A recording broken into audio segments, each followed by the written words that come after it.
Stop, or this is gonna be bad. How bad will it be? It could be really bad. Like, really, really bad? Yeah, like really bad. Really, really bad. Really, really, really bad. Oh, rats, things just keep getting worse.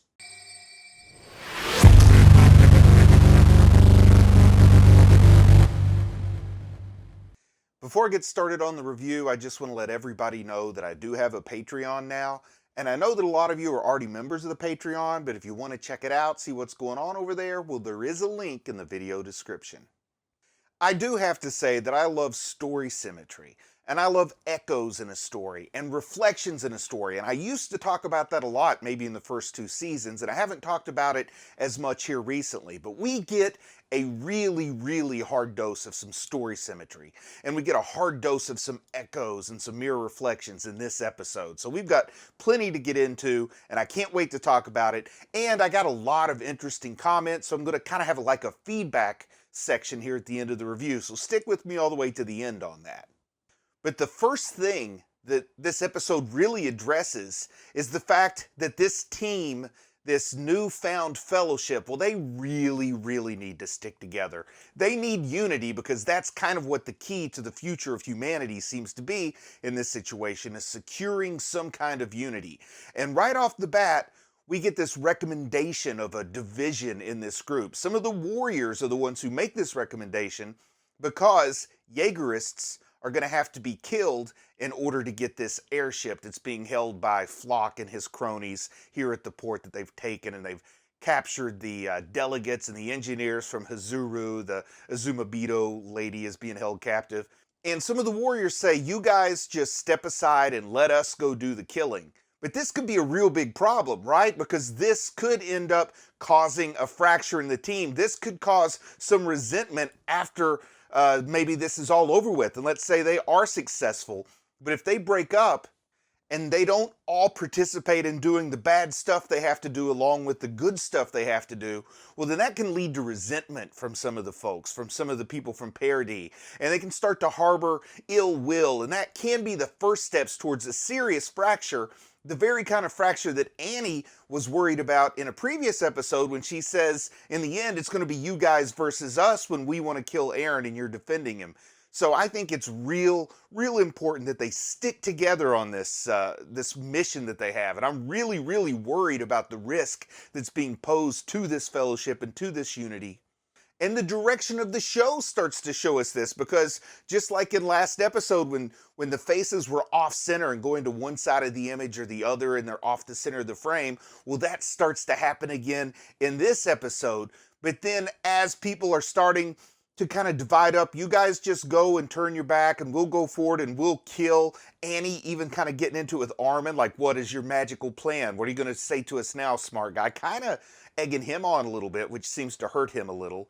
But everybody gets pulled back into center. We see a character in center frame when Hanji slides down this hill and she says, I don't have any intention of spectating. I have no intention of just standing back and watching other people do the work.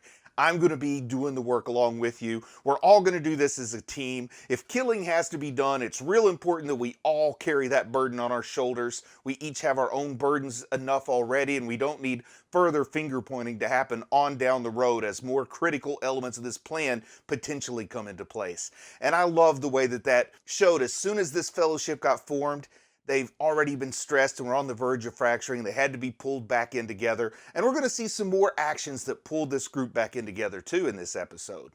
Because there's some comment from, I think it's from Hanji, and she's talking about with the speed that the colossal titans that were moving across the water and all the steam that was up, they must have made landfall by now, and some of the coastal cities in Marley are likely already flattened.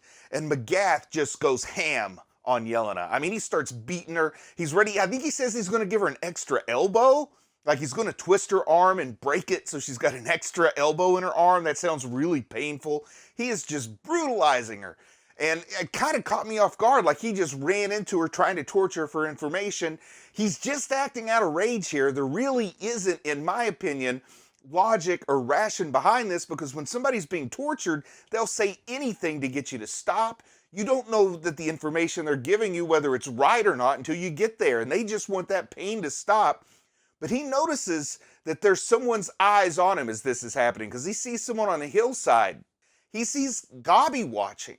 And we had that real breakthrough when Jean was just kind of beating on Reiner, and she jumped in to sort of help him, and she asked for forgiveness, and she asked for help, and she showed such a big redemption, maybe showed a little hint of, as Mr. Blouse would say, of getting these children out of the forest, of ending this cycle of hatred between the Eldians and the Marleyans, and the Eldians in Liberia and the Eldians of Paradis. Like, there's a chance of ending all this with that bit of asking for forgiveness and asking for help that we see from Gabi. And of course, Magath was there, and he understands the importance of that, and he sees those eyes on him, so he decides to do what can sometimes be the toughest thing for a tough guy to do, but he apologizes, he asks for forgiveness, he bows in front of the rest of his team, acknowledges that he was wrong, and once again sees like how important it is to keep this team together, how important it is to break this cycle. Some real good comments about this that we're going to circle back around to,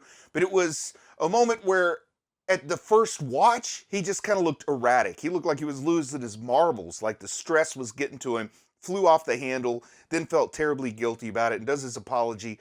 But I watched a little bit more closely the second time through. Plus, I saw comments on the reaction video that kind of helped me pay attention to a few things. And it is real clear that he realizes that this isn't a sin he's committing in private. This isn't an error that he's making without an audience. But he has the future of the world perhaps watching him as this happens. And he does the right thing, which can be tough, as he stops and he apologizes and he asks forgiveness and promises to move forward in a better way. And I had been really excited for like this commando scene where we get all of these troops, all of this fellowship together in what would look like an Apache helicopter or something. Like, I was really excited for this airship from Hazuru to be some kind of helicopter, like a Black Hawk or something. I don't know. But it turns out it's more like a boat plane, like the boat plane from Tailspin. That's all I could think of when I saw what it looked like on that info card when I was watching the episode. I don't know if any of you all used to watch Tailspin.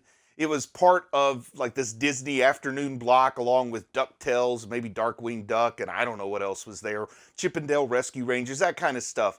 I was like 18 years old working in a library, and every afternoon when I was painting, I would turn on the TV and I would watch Tailspin while I was painting this one room in the library for a couple of weeks. So I got to know that boat plane from Tailspin. And to me, that's what this thing looks like. But it's still going to be cool to see it in action if we ever get to see it in action. That's not a foregone conclusion just yet, though I am hoping we get to see our team on this boat plane eventually. But yes, it can be like Tailspin. I think that was kind of based a little bit on the Jungle Book, if I remember right. Tailspin. Maybe Baloo was in it or something. But even though Annie was kind of needling at Armin a little bit about like, what is your grand plan? What is this amazing, brilliant idea you have? Well, he did have a plan to at least try for a bloodless solution, because he doesn't sneak into town. He doesn't try to get the drop on anybody. He rides in full speed on his horse. He asks for Flock, tells him that the Cart Titan has escaped. And I guess some other people are with the Cart Titan. I can't remember who all he said escaped. But he says the Cart Titan has escaped. They've went south. And, of course, he needs that airship so that he can chase after the escaping Cart Titan and company. And it looks like it's going to work pretty smoothly, you know? And I like this because Armin, I think, is getting some inspiration, and maybe he's kind of hoping to have his own version of the bloodless coup that magically Erwin and Pixis and Zachary managed to pull off way back in, I guess, season 2 or something? I can't remember when the bloodless coup was now. So much has happened. But I think that's probably what he was hoping for, and it looked like it was going to work. But as much as I don't really want to show a whole lot of respect to Flock, he was kind of smart here. He sort of figured out it would have been a lot quicker to come by locomotive rather than horseback. So things go a little bit of haywire.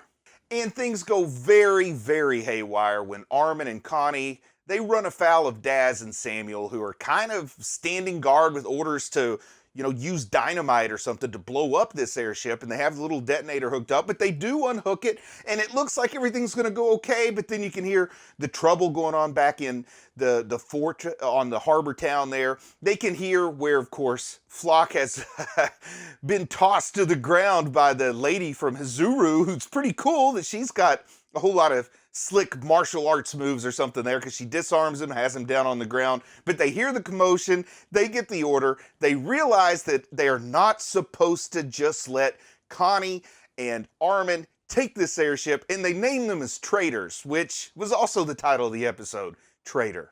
But in something that really shook me up, Armin got shot.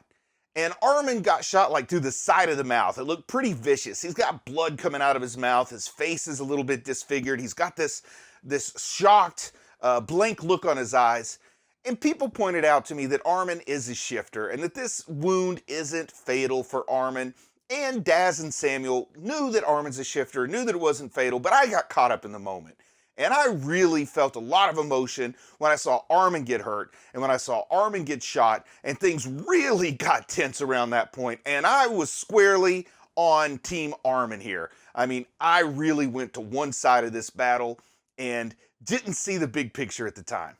But something else that's going on around this time is we see these twin bursts of Titan energy off in the sky. It looks like the twin suns of Tatooine or something up in the sky over the harbor. A really, really cool image. A really nice frame, nice artwork with these two blasts reflecting off the sun, rays of energy coming out. I love it.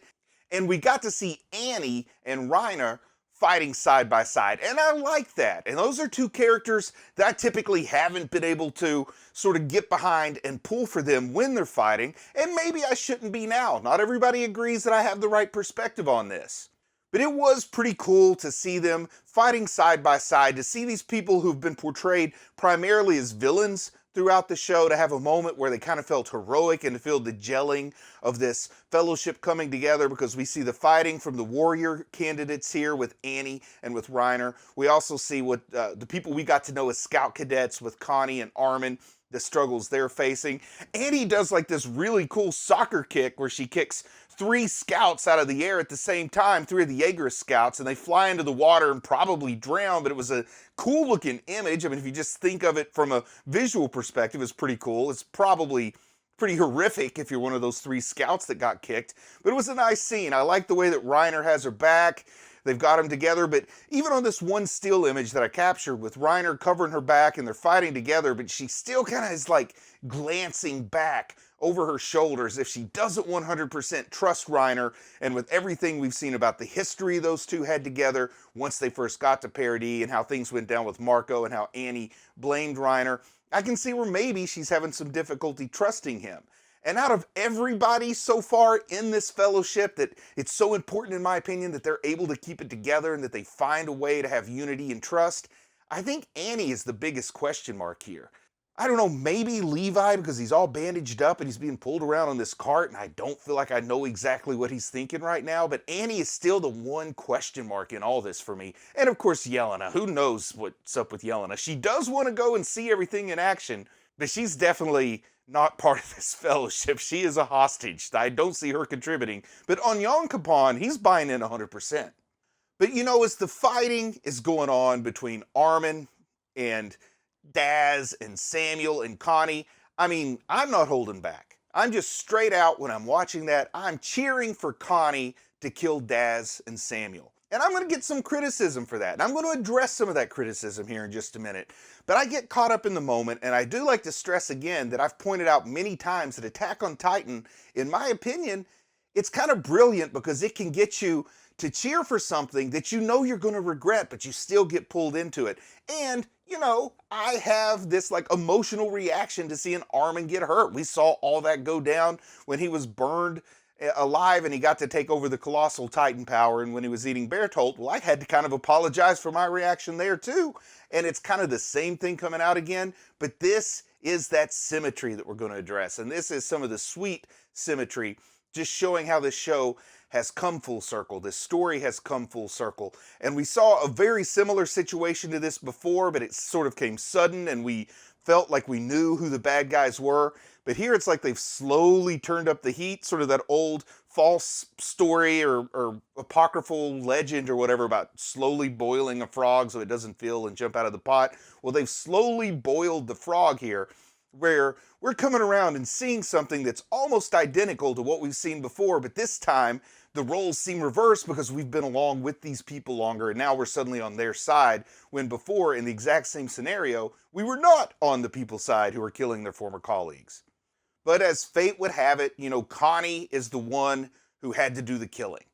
And Armin was injured pretty grievously, but he was still alive and he's a shifter and he could recover, but he did have a barrel of a gun pressed like in the center of his forehead, right between his eyes. That kind of shot may have been fatal even for a shifter.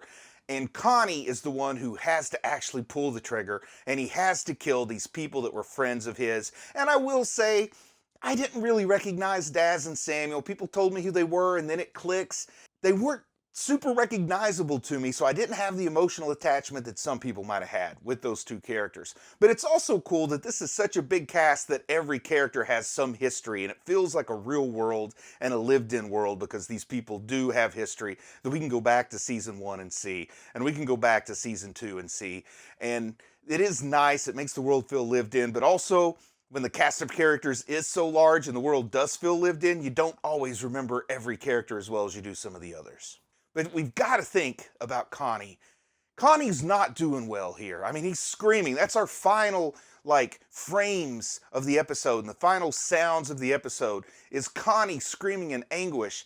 And I just got to think about everything he's been through here. I mean, I guess it starts with the fate of his family in Ragako, when Zeke came and he turned all the citizens there, all the people that live in that village, into Titans. And the worst of it is that his mother, she had a disability as a Titan. She couldn't carry herself. Her arms and legs were too withered, and she's been stuck there for 5 years now. And he's been going and visiting her, and he's had to watch that, and there's that emotional drain. And of the cadets, clearly his best friend was Sasha. I mean, he felt about her as if she were a twin sister. They were so close. She meant a lot to Connie. And when Gabi pulls the trigger and kills her up in that blimp when there's the attack over Liberio, that was rough on Connie. And he doesn't feel like people cared enough about Sasha and about Sasha's death. And then he finds himself on the brink of killing an innocent little boy to bring his mother back. But it wasn't that little boy's fault what happened to his mother. It wasn't that little boy's fault what happened to that little boy. And of course I'm talking about Falco here. But he was on the verge of being evil and remembered that he didn't want to be evil and he's trying to be better. And now he finds himself killing his friends because he has to save the world. It's like the worst pickle to be put into. Like the worst Sophie's Choice where there's a no-win situation. Well, I guess there's a slight win situation. But that anguish in his voice, the pain on his face, it crushed me. It crushed a lot of other people too, based on the comments. But boy, I don't know how Connie's going to be doing when we get to the next episode. I don't know how Connie's going to be doing by the time we get to the end of this story. He has really suffered a lot here. But like I said, I did have some feedback, some comments here I wanted to share and just kind of talk about a little bit. And there were a lot of really good ones on this one, and I couldn't get everybody's, but I want to try to get these from time to time, especially when they're wonderful points that I didn't think of. I don't want to steal the credit for them. So let's go ahead. Here's from Fetty Cly. And he talks about Daz and Samuel here. He says, they're not just any Jaegerists. We've seen these guys with our scouts throughout the series. Samuel is the one who was saved by Sasha in Season 1, Episode 4 when the Colossal Titan attacked. And Daz was the guy saved by Historia and Amir in Season 2, Episode 5. I also think Daz might have been the one who was going to commit suicide in the attack on Trost, but I might be wrong about that. But they've been with us all along, and that's why that scene was so heartbreaking. And here is the point that really, really caught my attention. He said he actually felt Connie's pain as he wanted to save people and be a good soldier, but the first thing he had to do was kill his friends and be a traitor in their eyes, just like Bertolt and Reiner. First watch through, I didn't really connect with how much Connie and Armin have become Bertolt and Reiner in this situation and in this scenario. And I can kind of see that it makes sense with Armin because he inherited Bertolt. He's the one who consumed Bertolt and got that Colossal Titan power. But poor Connie being stuck, carrying all this weight on him too. Is his mind going to get as fractured as Reiner's has been, being divided into a soldier and a warrior? I don't know, but this was when the light bulb went off on my head reading this comment. This is the symmetry of the show. This is going all the way back to season 1, here at the almost the very end, and they're showing us that the way I reacted to Reiner and Bertolt killing Marco, and the way I react to Connie when he's got to kill Samuel and Daz, they're 180 degrees apart, polar opposites, but it's the same situation, and I love it that Fetty Cly here pointed out this symmetry, and I asked permission to use the comment, and they told me it was fine, but I really just wanted to share that that's where I really realized the symmetry we're seeing in this episode, and how important that is, not to just this episode, but to this whole story. Just like last episode, taking time to talk things through, we're going down the home stretch, and they're making these key themes really come to fruition and declaring themselves here in these last handful of episodes. And another comment, I apologize, I didn't get the attribution for who did this, but they said they stole it, so they said, stole this. I've always found Flock and Armin to represent different aspects of Erwin. So here, we went from the symmetry talking about the Bertolt and Reiner situation. Now we're talking about echoes, like Flock and Armin are echoes of Erwin. And Armin is the sacrificial idea guy, and he's been shown willing to lay down his life for a plan numerous times, but Flock is the by any means necessary, no matter how many lives are lost, the body of corpses side of Erwin basically is Flock. And he's the side that'll do anything for the light at the end of the tunnel. They both took after different parts of him and are both successors of him in a way. And I started off this review talking about loving these echoes and reflections. And here I would call these echoes of Erwin here, where they each heard something different from the same words and they were affected in different ways. And I never would have recognized this on my own. So I'm glad that comment pointed this out as well. And Jedi here offered a little bit of insight, at least I thought it was good insight, to Magath's apology. And Jedi says, my take on why Magath apologized so abruptly, well, Magath was taught his whole life that all Eldians were devils and was convinced that they were, but when he got put in charge of the warriors, he started to see them grow up, and he realized that they are innocent people like everyone else. And when he was beating Yelena, he saw Gabby looking at him do it, and he further realized that anyone can be a devil, including himself, and it's all just based on perception. It's how and what the kids are taught that molds the future generations. That's why I pointed that out before. And instead of showing Gabi and Falco more devil actions, well, he stepped up, took responsibility, put his pride aside to show them the change that needs to be shown, to stop repeating the cycle, to show there is middle ground and understanding to all sides. I feel like this has always been in the back of his mind, but he was too stubborn to act on it. Throughout the season, they've done a really good job showing Magath's character development and breakthroughs, like his conversation with Willie, for example. Great comments there too. I like it, adding a little insight to that apology scene, because it looked to me like maybe Magath was just going crazy and he was maybe becoming sort of unfocused. He didn't even know what he wanted, but this makes it have a lot more meaning to me when I see your interpretation of this, Jedi. Another one commenting on Samuel and Daz, because like I said, I didn't quite remember them so well. Here's somebody else that didn't. It's Major Smurf, and Major Smurf says, so thanks to a random comment, I finally know who Samuel is. He's the one who Sasha saved from falling off the wall in season 1. Daz is the guy who tried to end himself during season 1, and we saw him getting saved by Amir and Historia during snow training. To be frank though, I barely recognized him because different art styles really do throw me off from recognizing characters. Yeah, I'm the same way, plus I have a little bit of something called prosopagnosia. It's a little bit of difficulty with facial recognition, but also sometimes it's just easy to forget after a few years. And I've watched this in pretty close succession, so people who maybe didn't watch it all together as closely as I did, it might be even harder to remember some of these people. But he also says that they didn't have a lot of screen time, which I agree with that. So he didn't have a lot of invested feelings in them. Once again, I like it because to know that they have history is interesting and it makes the world feel lived in. But, they're not really on my radar of top 10 characters by any means. So I agree with you on that altogether. But we all feel sad that Connie was the one who had to kill his trainees, but the deaths of those specific people weren't the impact. It's just the fact that Connie had to kill people he knew that was the impact. And might be the curse of killing so many characters that you reach a point where there's no more characters you care about. A little bit of like the first 3 seasons of Game of Thrones problem with that. And I did get some criticism, specifically for how I reacted while Connie was battling with Daz and Samuel and why I had to pull the trigger. And this comes from the Patreon. So I saw this comment a little bit earlier than the rest, and I've had to think about it a lot. So I just want to acknowledge it. But names withheld, just I'm not trying to call anybody out. But they say, I'm going to be honest. It's annoying when your logical reasoning goes out the window whenever something happens to Armin.